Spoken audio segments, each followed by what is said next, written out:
right, welcome back to another episode of Psychonaut Sessions. This is your host, Danny Mueller, and I'm joined today by another co-host. Could you please introduce yourself, sir?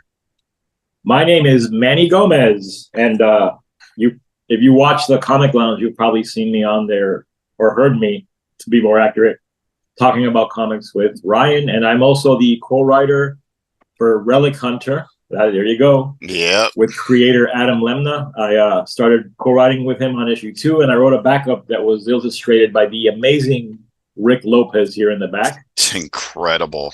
Absolutely incredible piece. Yeah, Rick knocked it out. He exceeded every single thing I could ever have imagined in that story. He really amped it up in this piece, man. He did, and his cartooning, his detail in that, like his that one big 2-page spread, like with that is mind-boggling how he did that, and the lettering. I mean, he just knocked it out. It was so much fun to work with those guys, and it's so much fun to continue to work with them. And I'm been doing a little editing for Cosmic Line Productions here and there too. So you can find my work out there, man. Slowly but surely. Yeah, absolutely. I'm so looking forward to Relic Hunter #2. So it's an honor to have you on this channel and to go through. Thank you, this. man. It's gonna blow minds. We're almost at the tail end of having it ready. So can't wait. And yeah, please check out Comic Lounge. I have a special place in my heart for Ryan. Ryan was actually the first person to ever interview me for my comics in my comics making career. And he's the kindest soul ever. He's everybody's champion, He is, and Ryan's become like a true friend to me, man. I mean, we met, first time we met, we were talking about Ninja Turtles, and he brought me on as a guest to talk about Last Ronin, and what it developed is a friendship that I think is going to last for the ages, man. That guy is got a special place in my heart, and he is a true friend, and I love him to death, man. That's awesome. Love it. Yeah, so everybody go out and subscribe to Comics Lounge, please, if you haven't already.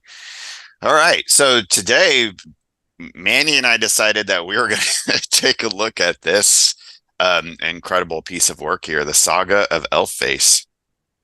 Oh, wow. I mean, I don't know. I didn't know what I was looking at when I saw the cover of this book. I didn't know what to think of it. You got this guy in biker shorts and a crop top, this weird creature here, I know. But I was all in, you got the sort of Star Wars lettering coming at you. Yes. It's incredible. And just the one color, that era of black and white comics where that for the cover, they couldn't even go all out. They could really only afford one color. Yeah. They just completely down with it. Yeah. It took me a while to decipher this. And this is one of the things we were talking about power comics earlier, in that genre of, 80s to 90s, just indie black and white books. There's this style of comic that I really have to work to figure out what is happening. And I actually like that. It makes the book a puzzle for me. And so I was excited to kind of go through this with you, and maybe you can even help alleviate some mysteries for me as we go through it together. Yeah, the story is definitely, it took me, I read this thing twice last night, and it took me a minute to figure out what kind of world we're creating, but it's bizarre, man. I mean, yeah. I think I can never quite figure out Timothy Freundlich. How would you pronounce his last name? Freundlich. I cannot find this guy at all. I looked, and this is the only thing that he did. He did issue 1 and issue 2. And it seems like there might be an issue 3 out there, but I can't find it. I've seen a cover, but yeah. All right. Well, without further ado, do you want to dive in and see what we get? Let's do it, man. Let's crack the pages. Okay.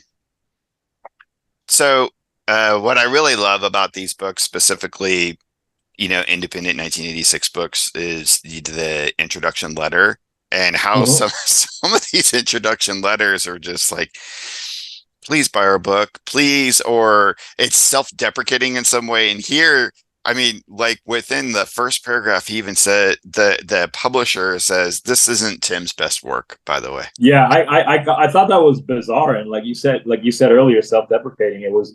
It's an interesting way to open up your book. Like here's our book. It ain't the best thing that we've done, but here it is. It's certainly a way to sell it. Yeah. Did you happen to find anything regarding Steve Scotter or know anything about Steve Scotter or Exeter Entrance Studios? Because from I couldn't find much at all. Like yeah, the only thing that struck a connection with me was that they're from New Haven, Connecticut. That's where IC3 was, and I know that that's nearby where like Mirage was also like the Northeast. So like yeah, I think New Haven had kind of like a small comics community in the 80s, maybe. So yeah. so maybe they were a part of that, but I certainly didn't find anything of substantial, if at all, about them.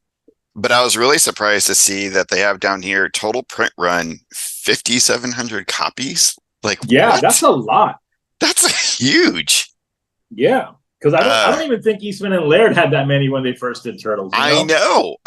So I wonder how legit that is. I mean, I'm not trying to call anybody into question, but I wonder if that was just a way to just I don't know, because that seems insane for that period of time. And then they list two distributors. I want to say that I heard Capital City Distribution. I think they distributed a pretty good number of indie books back in the mid to late 80s. Don't know about Sunrise Comics. That sounds like maybe it was like a shop or some kind of extension of one. But Yeah. I mean, they did have a distributor, and they didn't self-distribute this, so they had a bit of a business model, I guess, going for it. Yeah. Huh. It'd be really interesting. Well, if anybody ever knows anything about Timothy Freundlich or Steve Scotter or Exeter Entrance Studios, please comment, send us a message. I mean, I want to know just for I do too. Historical purposes. All right. So we get this introductory page that's really just a pure introductory page. It's not the story at all, and it's basically elf face lounging on top of a building, just saying, hey, so this is my story, and it's really kind of just tongue-in-cheek and just weird. It's just like I don't understand. He's got a lot of this in this book where he does this like white line thing through a lot of his work, and I just find it very interesting. Yeah, like cutting the page up into almost like panels in a way, or almost like you think you're supposed to be following these as panels, but they don't really like work that way, the way he kind of breaks it out. No, the sizing is odd, and like it's not, he doesn't break up the word balloon either, so like it's an odd choice. It is odd, but I really love the lettering of Timothy's name. I do too, and the way that the smoke is sort of like leading into like the credits box there, and love the pattern on his pajamas. There's a lot of hatching in this that I like. Yeah, I love those. I love how the pajamas are kind of hiked up to his calves. Cute. He's style. Elface has a style of his own. Like I said, he was wearing it looks like biker shorts and a crop top on the cover. So yeah. Oh, you know what? I was like sitting there thinking to myself, there's a few pages here that aren't revealed very well because they're like right there on the right hand side. So it's like there's these reveals they're wanting to happen, but it doesn't happen on the page turn. It happens on and it's like, oh man, come on, guys. Adam and I are big on page turn, and we try, especially with issue 2, we're trying to pace it so that the page turns are significant. And you're right, like they could have probably arranged these pages a little bit better, or stretched out some things to give you the money shot when the page turns. It's always got to happen on the even numbered pages, people. It's always got to happen on the even numbered page. All right, so that was just the introduction, and then he's giving us this story of this weird sort of, I guess, post-apocalyptic world, and he's in some kind of squad car in Boston, Massachusetts in 2016 AD, which I love. I love that we're at a point where, like, when you read these old, like, post-apocalyptic futures, like, their future is our past. They're so past the point now, Yeah. Oh, it's crazy. That and I this squad car is really cool. It actually kind of reminds me. Did you ever read Lance Stanton at all? Yes, yes, yes. Yeah, it reminds me of like the squad car in that book. Just kind of this like bubbly sort of donut kind Yeah, of car. I love that. But he's really going for it. I mean, he's like really trying to like fill in these backgrounds and hmm fill in all the space, but so he's part of some sort of beef patrol. And it's a post-apocalyptic future where meat is outlawed and they're hunting down consumers of meat or meat yeah, gangs. yeah. Um, Yeah, that's what I like. I mean, we'll get into it later, but like McDonald's has become like a criminal organization. yeah. Yeah, You know, there's I like love almost it. like a bit of like I love RoboCop. It's like my favorite movie ever, and there's a bit of that satire here too. Yeah, there sure is. Yeah, RoboCop was heavy in that. Yeah. So they're out shooting meat eaters or something, and then suddenly they get hit by a laser, and then here's the page turn reveal. And I love this image. This page is Oh, dude. just Yeah. incredible. I love like the pattern here on the like the hatch pattern here with the on the right hand side. The The, high Nike socks this dude is wearing. I You know know. the hairy legs and just this arm missing. Or is that Yeah. like I was like, is he? So at first I was like, is he eating his arm or is he just I, eating? I mean, I guess it I would feel make like he's sense. that. Yeah, because I mean, it almost looks like a drumstick, but he is missing an arm that's still dripping. So Yeah, I'm not sure. And like he's. I love the art here, man. Like I grew up like a punk rock kid, and like this kind of stuff also reminds me of like the flyer art that people used to do. hell yeah, Lots of black and white, pen and ink drawings. Like, there's an energy to them because you could not that this was rushed. I mean, I'm sure he took his time, but it still feels like someone just like drew this in like a mad like fever frenzy. yeah, yeah. What I love too is that he's kind of expanding his technique and bringing in some like ink brush Yeah, yeah, in you're right. here Yeah, and just especially on going the in. on I the on the really love muscle that tones here. effect. Yeah, love that effect. And I love how, and not to just hit on that so much, but I love how that kind of artwork was like photocopied back then. It like there's this like we probably lost some of it in the way that it was processed to be printed. Some of that ink wash effect. So it'd be really cool to like see the original art of it someday and see if there's any kind of ink wash stuff there that got lost. But apparently this is the regional vice president of McDonald's, Yeah, the criminal organization. A lot yeah. of I also illusion. love like some of the misspellings. Like he misspells carnal, Yeah, and he writes carnal desires down here. he does. Yeah, Carnell. yeah, This actually reminds me of like what is it that Goya painting of that? yeah. The Saturn devouring Yes. Venus. Yeah, that's one of my Yeah. favorite paintings. It immediately drew that Yeah, reference in my mind. Um so yeah, another kind of reveal, but that's okay. And then he just gets like really tiny and closed in about what was happening, and I had to like really hone in on like, wait, what is going on? So but I love those. There's almost like a Sergio like Aragones quality, like the ones you see like on yes, the margins of Mad Magazine. I'm a big fan of that too. So like, yeah, there's this like almost like even like what's his name that does like Crazy Cat, old cartoonist. His name oh escapes me yeah, now. yeah, There's like that kind of like small cartooning quality, which again is such a different technique from what he was doing on the previous page. right. That's what I think was really interesting about this is, yeah, it's not that I think that he got bored, but it was like every page he was trying to do something completely different. Yeah, Um, so yeah, basically they get blown up, right? They yeah, get blown up. If I can interpret this correctly, I love this face, by the way. yeah. I do And too. his buddy Zippo gets killed. And so, and then here, I guess, appears like this isn't the VP of McDonald's. This is like the big wig. They were talking about the Feast of Big Mac, which is trademarked. Um, but yeah, this kind of like threw me for a loop because this figure doesn't like come back later. It's just like he appears after they get blown up. And so I wondered if this was like the president of McDonald's or whatnot.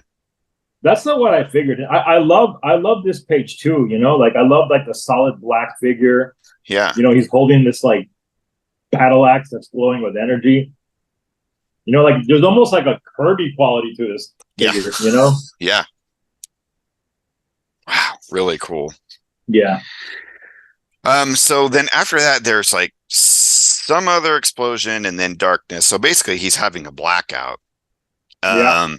And then he like comes to the next day, but like he even starts to even doing pointillated work, and it's just this like, very abstract cubist rendition of the city here. Like Yeah. really cool, Yeah.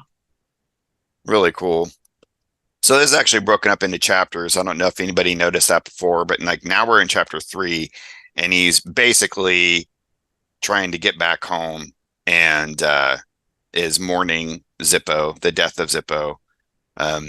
There's nothing cooler than having like a city scene in an 80s black and white comic and seeing graffiti in the background. Yeah. That's one of my favorite things too. And like anarchism rules. Yeah, it's beautiful. And it's, of course, they hyphenate anarchism and it's misspelled. It's cute. Yeah. So he basically somehow blows a hole through his door to get in, and then has 10 cans of synthetic stew that he begins boiling up and then turns on his teleprompter TV. I think because his landlord had locked him out, right? I guess he was getting. Oh, that's right. That's right. Yeah. Yeah. He blows up a lot of things actually Yeah, through this book. there's like explosions on literally almost every page in Yeah. this book. And I'm like sitting there like also wondering like how the fuck is he doing this? Like how is he blowing Yeah, shit right. up? I blew up the door. It's right. Yeah, he's sitting there crying one panel, and then the next minute he's like, "I'm just gonna blow up the fucking door over here." It's like, That's the special elf face power. yeah, So he turns on his telecommunicator TV device because everybody in the future always talks through TVs. yeah, And this is kind of fun and interesting because he obviously took a photograph of this dude and just kind of traced over it multiple times, and then yeah, just embedded the photograph on the final image, which I thought, and the placement of all this, you speak of like old punk like movie posters and stuff, and yeah, like in the like embedding of collage and things, there a lot of this, and even in the way some of the lettering is done in this book feels very collage-y. It feels kind of puzzled together. yeah. Like the way he laid it out, you know, Yeah, like from like you know like almost like paste ups or something, you know, like maybe they didn't all originate on the same page. right. Yeah, so crazy. So this character, I guess, owned the car. Like it's like I thought maybe this character was kind of like his boss, I guess, and the car was totaled, and he's sad about it. The Yeah, he patrol sheds car, that one single tear there. and this like kind of funny word bubble too that's just coming directly out of his mouth. That was a very odd choice, and I was very confused at first because I was like, "Wait a minute, who all is talking?" And I had to take a minute to realize it is a conversation with Elfface, and so he gets Yeah, him a new car, um, and again he goes for these weird like horizontal panel layouts again. He kind of brings these in again. yeah. Um, and I had no idea what was being represented here. I had to look at this I had to even get another cup of coffee this morning to just be like, okay, what is happening here? But I guess it's just a side angle of him turning off the teleprompter, and that's just his kitchen in the background. Yeah, But because he's got like dip, like I guess you know cherries, front, you know, like some groceries sitting on a pantry door there. yeah, and then with underneath each panel, just "I hate you" is like his thoughts to himself because he hates this guy because he didn't really care about Zippo dying. So he's gonna get some kind of retribution towards him as well because he's mourning Zippo. Just really interesting, the placement of words and things again. So this is him getting all prepped and getting badass. It all happens in the dark. Love this page. Wow. I And mean, like that's like, I mean, that would be frameable. I would put that on the wall. I'm not gonna lie, oh, hell yes. Hell like yes. you got the sword, like with like the gleaming effect, that gun, the teeth, the head, the headband with the rising sun, like straight out of I like know. Karate Kid or something. And it's not like pure black. Like you can actually kind of barely see his arms, Yeah, and like that they were sketched in. you talk about flyer. Like I could lay this out with some band names and like Yep. an address and a time for the show, and this would make an amazing punk flyer. Man, it would have been cool if he could have been connected with the same group that did New York City Outlaws, and they could have had Yes, actual like band ads in here, like Thor and Battalion and shit. Um, that's the best era, best year of comics. All right. I think this is chapter 4, right? And then yeah, he gets back in again, just like way different techniques. So this is like the McDonald's headquarters, I guess. And then he's got like etching mixed with like a little ink wash. Um, really trying to go for some different stuff here. I love this figure. I love the soldier's armor. It reminds me of the old like Cobra armor, like those yeah, like battalion. those like mech like. This And page is that page was amazing too. yeah. So he's sneaking up and just kind of taking out the guards at this point. Love this, like huge. And it's cool because they're just sitting there talking, and you start getting these glimpses of him coming up with a sword, Yeah, and the guy's missing, and then shoots him in yeah. the head. I mean, just crazy. And he's doing all this, just walking around shirtless with biker shorts and a grenade and a mullet. Like, hell yes. Again, misspells grenade. you know, I like I that this love becomes like a revenge story, and the fact that he's wearing like a headband and biker shorts, it's like, it. Yeah, it's and his incredible. hair is great. He's got like this like like Jerry curl sort of like mullet going, I know. It's beautiful. and you got this dude in the with the register has like a mohawk. Like, there's so much about this that just appeals to me, man. Yes, it's 100% my aesthetic, our aesthetic, apparently. Yeah. What I really love too is that like that basket weaving hatching that you were talking about earlier. It's so Yes, I funny love that that. he chooses to use that through the grenade throwing pan in the grenade throwing panel. And then I noticed here too, there's like an actual bounce. Like he does like it bounces Yeah. like that's incredible. Oh no, it's actually bouncing to the cashier guy on the counter. Oh, Yeah, I yeah, because see. that's a cashier guy's hand. Yeah. He's like, That's a pretty good rendered hand too. yeah, yeah, it is. Yeah, he was actually looking at a hand when he did it. You could tell he was really Yeah, going for it. I love how, some people will just kind of create these like random lines in some areas like this. And you wouldn't normally think it would just, make sense, but it's kind of cool. Actually, I guess that's the fence in the background, but the way this just all pulls together, it just has this weird design appeal to me, all around. So I guess that's just what I'm saying. Again, he's just trying something different on every page. And this is really cool because here he just starts going really heavy with thick marker. Like he's yeah, doing thin pen at first, and now it's like he just went in with a Sharpie and he's like, all right, let's fucking get busy.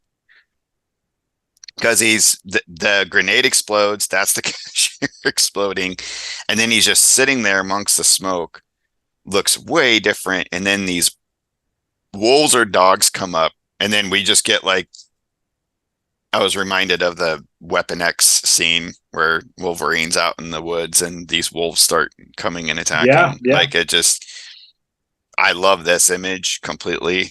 I like the thick lines with the like sketchy lines in the center. yeah. The speedo on the trunks, you know. Ugh. And then this. So Oh, this dude, pinup, this was one of my favorite things in the book. this we have to get this scanned and like just put t-shirts out of this. Oh, dude, yeah, for sure. Like I would rock this T-shirt, and then like all the comics on the bottom. You Yeah. know, There's even Love and Rockets down in here. yeah, there is the Love and Rockets store, Fantastic Four, Epic Comics, Yep. Ninja Turtles. I think Daredevil, Elf the Quest. Flaming Carrot. Oh, Epic Illustrator too. Illustrator Yeah, too. Long Shot, GI That's Joe, X Men. that's awesome. So this it actually looks like he was using some kind of screen tone of some sort and cutting it Yeah, up, I like on the think, for the shorts. brick. Yeah, the shorts and I think the brick because I don't think that's painted because it has some pointillation to it. I think it might be some kind of or maybe duo shade. I Yeah, don't know. I love the mask. I mean, what a great image! Like this would, I definitely want this as like a poster or a T-shirt. Yeah. And with no reference, not even have this here as an Elfie pinup, just out of the frying Yeah, pan and into the just the dumpster. image itself, man. Yeah, perfect. Wow. Thank you, Timothy, for Yeah, giving us that's an that. yeah. That's 100%. All right. Moving on. Now it looks like we're getting into like ballpoint Yeah, etchy sort of stuff. another great page. Yep. Bite or be bitten. And yep, he just we get the faces of the wolves, but he's like they're after him and he just starts shooting. I love it when and you know Adam did this in Relic Hunter where the letters themselves, the onomatopoeia themselves become the panels. Yeah, that's one of my favorite things Adam did in that book. I thought it Yep. was great. I love Yeah. that. Yeah. 100%. And I loved the lettering here. I've been like really harkening on lettering lately just because I think I really want to aspire to be a better letterer. And so I've been studying them hardcore. And just when people do fun, interesting stuff like this, I've been um, noticing more lettering too, and it's something that appeals to me. I'm not really an artist, but I think that if I were going to attempt anything, I would like to try some lettering because I think it's such an important part of a comic. it is. It is. If I mean, you if you do lettering the right way, it becomes a part of the action, it becomes a part of the whole thing and Yeah, really enhances. So, but if you do it wrong, it just kind of gets in the way. So yeah. it can really make or break a comic. Um, and then God, this image is just, I mean, it's not like a black and white outlaw comic unless you got black blood. Yeah, good call. Incredible, incredible. I think I had this like image on the back of like every notebook through high school. Good Yeah, job. right. Yeah. So he takes out the dogs and then he's going in through and cuts out the security camera. That's what that image is. To get in and then of course blows up the door again. Because he's just an exploder. This image too, I thought would be a cool just by itself Oh yeah. poster or t-shirt or something with just the words "So I blew it," and he's just sitting there looking at you like some kind of rock star or like album cover or something. And I don't know if your copy has this, I but was gonna mention that if yours does, because mine does. I know exactly mine what you're talking does, about. and I actually have an extra copy of Elfface. It's X'd out. I didn't realize I even had this. It was in my stack, but it has it as well. So this is some kind of printer thing. I was like, oh no, is there a page missing? I thought so too. Yeah, I was like, when you were getting here, I was like, I wonder if he's gonna have an extra page that I don't. But So he goes in, it's all dark. This is a cool, almost like ninja looking image. yeah, And then we've got some guy on a speaker saying Meat Patrol Spine, but a door opens and we get Pulsar. and oh, dude, this shit is awesome here too. I Oh, mean, I was just like, I am 100%. I mean, I was already sold, but this just like, I am ready for this. yeah, I I love the rendering again of the letters, of just the way he's kind of flying in, and the way he's heavily inked and this. Oh my God. I like that he's holding the blade in one hand, like the. I mean, uh, He's tough. He can take it. Yeah, he's a tough guy. Yeah, And this and then definitely the dual tone in the background here, right? I Or know it's really cool. Yeah, this is definitely a screen tone of yeah, some sort. But did you notice he's got just these like regular biker shorts on throughout, and then in here they're like polka dotted boxers on this yeah. And he's got a page. is that a holster he's got on too? Or Yeah. Yeah, so I wonder if this was actually done at a different time.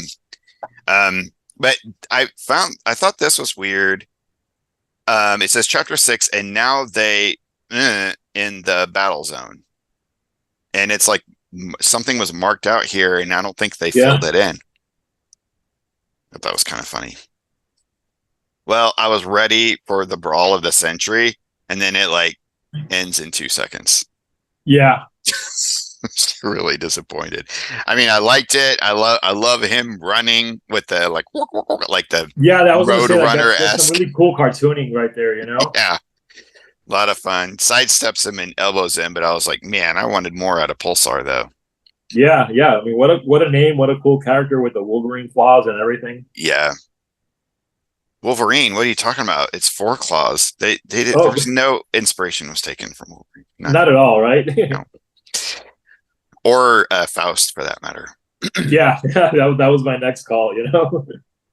And then even like writing wise, they take a different approach. So he's basically interrogating Pulsar, and then it just goes into like interrogation 101. This is how you interrogate lesson Yeah. A, lesson B. I was like, that's really interesting. Um, and what's really weird about this page is that we have this kind of, it's almost like a montage image of Pulsar's face and Elf faces, and then Pulsar's word balloons are going off panel this way instead of like towards him. It's just like, again, it's like this like pieced together thing that you have to kind of figure out. Really cool image though. I love this. Yeah. All right. So then he gets into his car, which flies apparently, Yeah. and knows Very where Blade he Runner. needs to go. Yeah, very, Yeah. very. And so he goes into whisper mode, and is going to another area to find the big kahuna, and take him out. He goes, instead of facing the guards, he goes through the skylight. And this was a really fun image. It's like supposed to be him somersaulting. And Yeah, I love that. Just like crashing through. And the way the lettering is done here, it's like in the same just kind of like line work. Again, it's another style. He's like really focusing on just line work in the background here. And then he's like breaking through and he's falling, and you're like trying to get a sense of like what the heck, because he has this like really long fall, and there's something here in the background, and he says that he's not alone. And then we got this badass thing. I mean, what a way to end it, you know? Oh,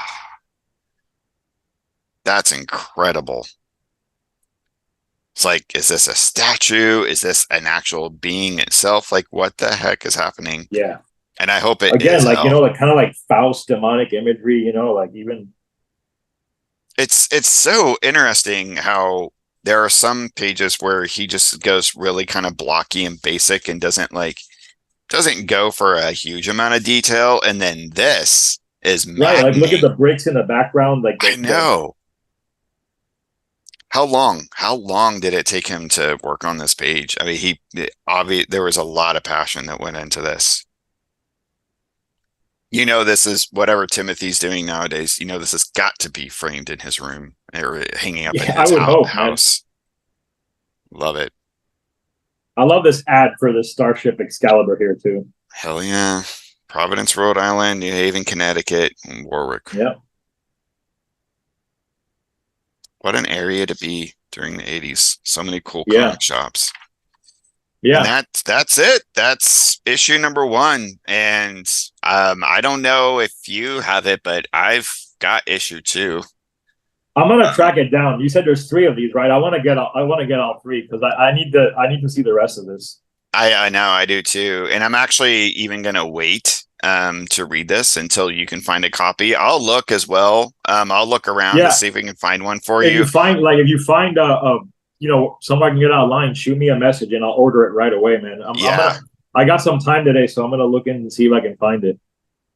Really cool on the back cover here, this kind of Yeah. fragmented image. Um, but yeah, the L face, I am all in. I wish there was more. So when I was looking, man, I only was able to find issue 2. Like if you look online, there's like a cover image of number 3 that's out there, but I have not been able to find any shop that even has that in their roster. Like not like even my comic shop and Mile High Comics, they'll have placeholders for these 2 books, even if they don't have them in stock, but they don't have placeholders for issue 3. So that's going to have to be a deep dive find somehow, if it even exists. Yeah, it might have been never finished or done. Yeah. But I mean, there was a print run of 5,700 books. Right?